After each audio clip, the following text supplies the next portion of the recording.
Then the slider. So this is a whole nother dynamic that I think I touched on in the recap video or in the recap podcast, where like now it's the process. I did this the previous season before winter ball. It's the process of blending my cutter that I use as a starter and the slurve that I would use as a starter. We're going to blend those two in.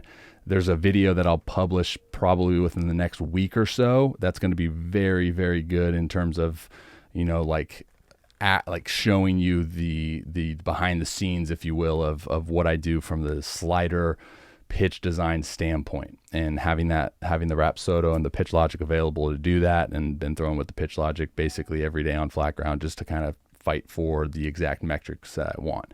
And again, Jeremy, hopefully he can come on and we can talk more analytics and stuff behind that. But we're going to blend those two. Found a little cue yesterday with this slider here. Again, guys on YouTube, if my cutter is like this across the four seam, the low seam, four seam, and my slurve was like hooking this right here, then I want to blend kind of the grip in the middle of that. So I'm tight. I'm going to close my fingers instead of keeping them a little bit apart. And then with the thumb, something I found out yesterday in mound work is if I can kind of put my thumb and place it, instead of tucking it, if I can place it kind of in the center of the ball, how I do with my cutter, I can create a little bit more velocity.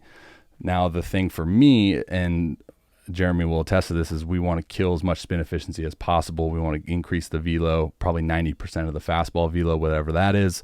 And the tilt spin axis of that is the one thing that I'm struggling with right now. The more that I try to throw it hard, the more it blends back to that cutter, like kind of 1130, 1145 spin direction.